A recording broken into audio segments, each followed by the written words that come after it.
like this, I'm a writer.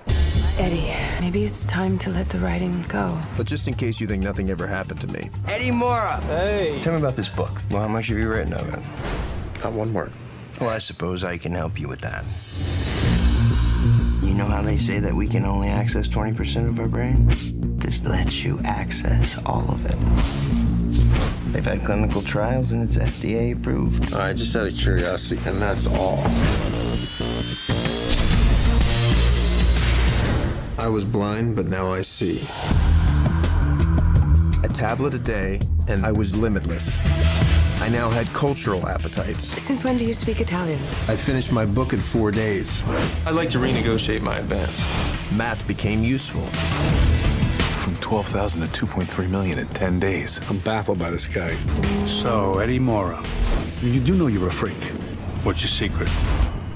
Medication. What's the asking price? 12.5. I'll take it. Everything I have, I want to share with you. What you doing, hon? You think somebody's watching? My brain is skipping time. I have no memory of the last 4 days. I'm living in that 21st century, doing something mean to it. Your powers are not earned. You're careless with those powers. Have you asked yourself what you're going to do when you run out? You'll die. No one man should have all that power. The clock's ticking, I just count the hours. There's no scenario in which you'd lead this life where you don't work for me. No scenario. I see every scenario. I see 50 scenarios. That's what it does, Carl. It puts me 50 moves ahead of you. Worth the risk? What would you do? It's Leah. How's it going? Hi, happy to see you. It's good to be seen. It's good to be seen. And as always, it's a pleasure to have your face appear up on my screen. It's likewise, same here. Oh, you flatter me. Sorry, like we couldn't record for 1 month. Yes. Vacation time, but we're back. Yes, we're back, and you know, I'm not the one to be, you know, jet setting. It's actually Saliya this time, but she can tell you all about her travels in her Instagram, in which case she makes it look good. So so anyways, jumping into this week's movie, we're talking about 2011 movie Limitless, which was directed by Neil Berger. So it's a movie about Eddie Mora, played by Bradley Cooper, who's a writer that's not found any success quite yet, but by way of finding a drug called NCT, he was now able to open up the possibilities of opportunities and open up his mind to be able to become much smarter and essentially have a 4-number IQ. So there's a lot of adventures that happens along the way, him combating over control of the drug, finding a drug, getting control of the drug because people caught wind of it, and then also his aspirations for financial freedom and what he can do with his life. So to me, this movie, which grossed 180 million on a $27 million budget, it really was one for the ages, at least for me. What about you, Saliya? I mean, for me, it was okay. I really like the feeling of like taking one of those pills myself. Okay. Are you talking about drugs? You want to do drugs? Is that what you're telling our audience? Drugs? I like what he was like. I mean, I don't know if it was a real drug. I mean, yeah, it was a kind of drug, but I really like to see like what really happened. So I don't know. So, but I think like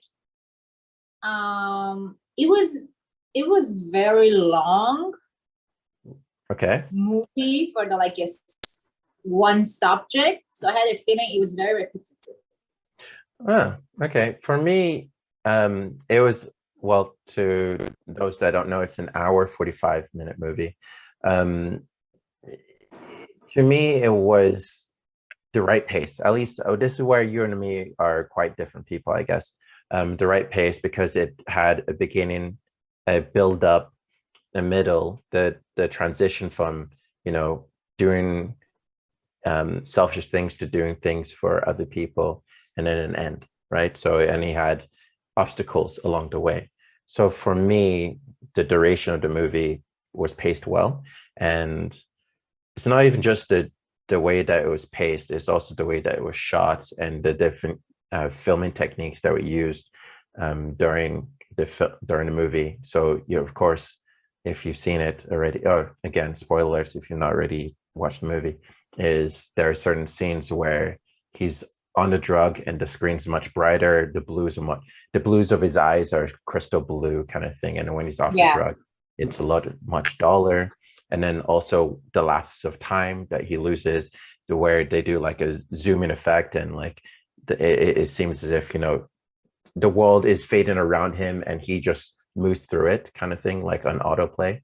That to me was new way of storytelling, which I've not seen in some time. I guess the last time I remember a story like that, where the cinematography was interesting like that, was Wizard of Oz, right? So when Dorothy was in the land of Oz, it was all in Technicolor, and then back when she was home, it was black and white.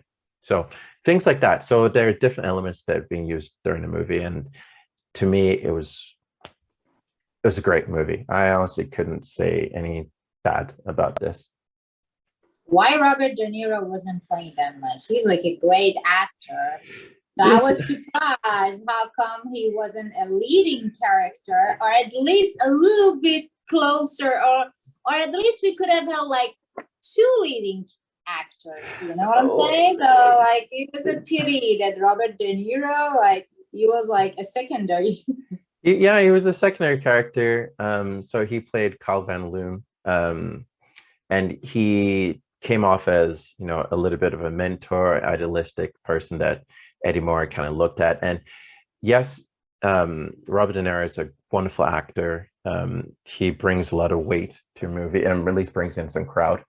But remember, I did say that this movie had a budget of 27 million, right? So if you're paying people like Robert De Niro, Bradley Cooper, I would say Abby Cornish, these are all like people that, you know, they're not going to come into a movie and take chump change. So, and yeah, and you know, and Saliya, you should know this with too. low budget or nothing for free. Exactly. So, and because they're playing Bradley Cooper. Yeah, well, and you guys, you actresses and actors, you guys have day rates, right? So you guys got to get paid for your time, kind of thing. So I would have done it for free, like only being in that movie. Come on, like playing against Robert De Niro and Bradley Cooper. Come on, just so I think it's all a matter of money, but I also at the same time, this is again based on a book, right? And the book itself centers around one person, kind of thing, and the differences between the book and the movie are, like, from what I remember, is have you read the book? Actually, I read most of the book. I haven't finished it, but I need to finish it. It deviates it deviates quite a bit. I'm not gonna lie, because movie, was it a true story? No. Oh my God. If it was a true story, that means NCT's out there. That means why haven't I captured it? Okay. But yeah, there are, of course, you know, there are drugs out there that claim that are able to help you focus more, you know, Ritalin, and also be able to increase stimulation of the mind.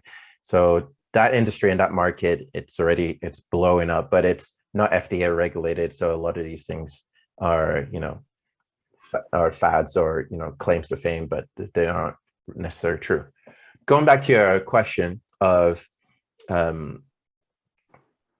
how's it different from the book, or my questions rather, is that Eddie Moore in the book, he's actually trying to change the world, but actually Eddie Moore in the movie, he's trying to get rich, you know, essentially. And it talks about capitalism and essentially the need to improve oneself and make oneself valuable, right?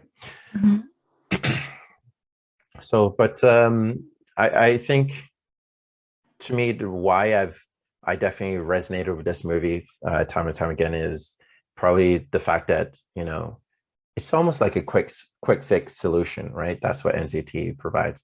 So definitely when this movie came out, I was in university trying to go through exams. I was like, it'd be nice to be able to just have that drug and just know the answer. Or like, there's another movie where it's E.T., right? So E.T., he touches the book and he says, I know. So like he just absorbed knowledge. But Like I that. remember there were some drugs that students used to take when they were trying to like do their exam. So I've never done it. that's speed or the versions of I Ritalin. mean, not like, but it was like quite helpful. Maybe you've tried, no? No, oh gosh, no. You I'm too sure? straight edge. I'm too straight edge. So yeah, no matter what you try to sell on the internet, I ain't buying it. Have you Unless ever it's done like, drugs? have I ever done drugs? Who do I look like? No.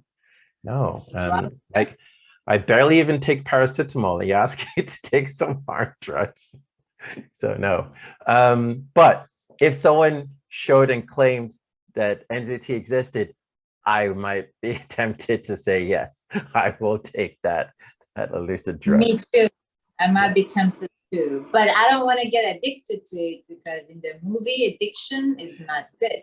Yes, addiction and then the withdrawal. And so, you know, this, I guess, so see, there it kind of gives you some life lessons at the same time too. So Yeah. too much So of how something did bad. this movie affect your life? How did it affect my life? Essentially just drove me to feel like, you know what, maybe one day it is possible to be able to overcome my problems overnight, kind of thing. But also at the same time, it resonated with me that with enough intelligence or enough knowledge and power, it can equate to power.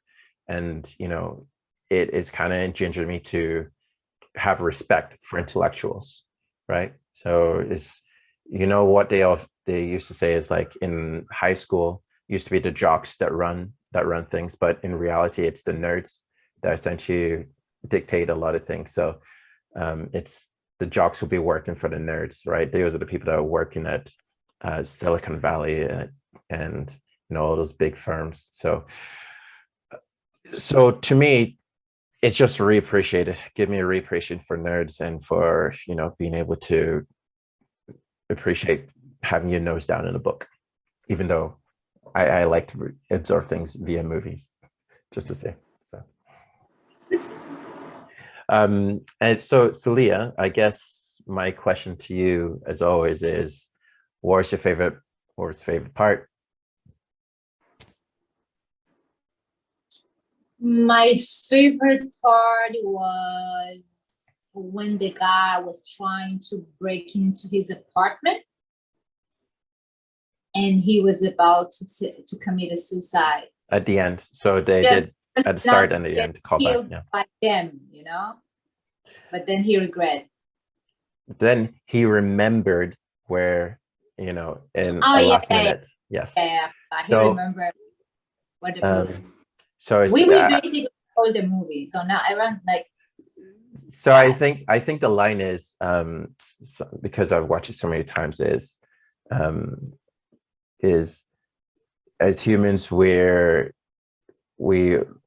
instinctively try to self-preservation.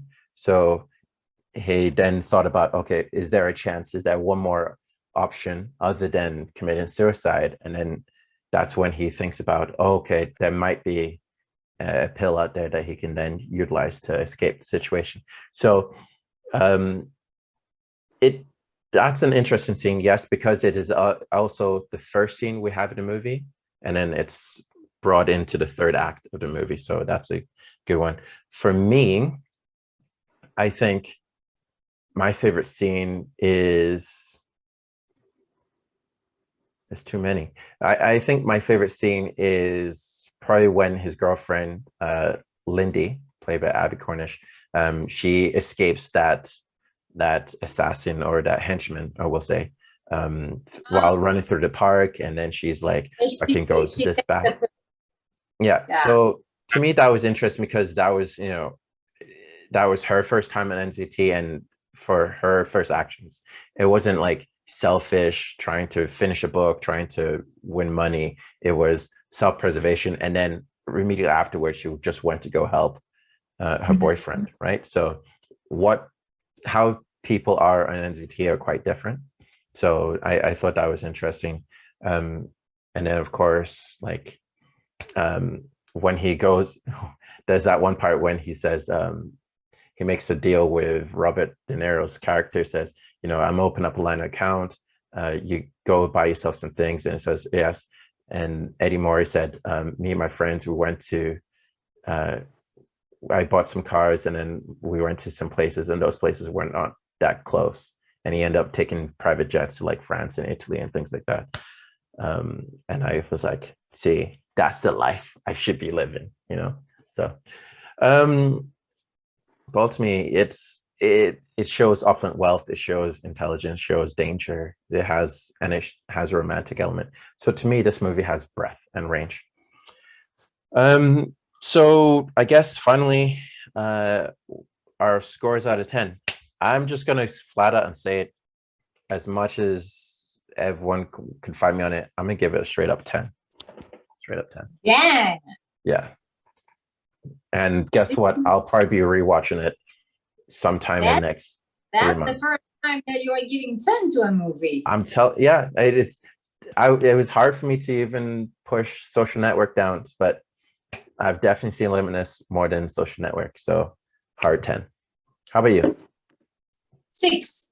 6. So an average of 8. All right. So Salty Popcorn's rating of 8. So as compared to no. So 8 is an average score. That's good. IMDb gave it 7.4 out of 10. Rotten Tomatoes gave it a 69%. So 17, almost 17. So we curved up a little bit. What was IMDb? 7.4. So all in all, definitely guys, go out, watch it, and definitely leave a comment down below if there's an interesting scene or something that we missed, or even if you want to recommend another movie for us to review. Definitely Subscribe in our channel, and next time, that's my movie. So I'm gonna fall asleep. I can already schedule my sleep schedule to that. I play. All right. I play. I'll watch it. Maybe we'll see. Okay. So yeah, so thanks a lot, guys. We appreciate y'all, and subscribe and share, and we'll see y'all again. Thank you. Bye. Yes.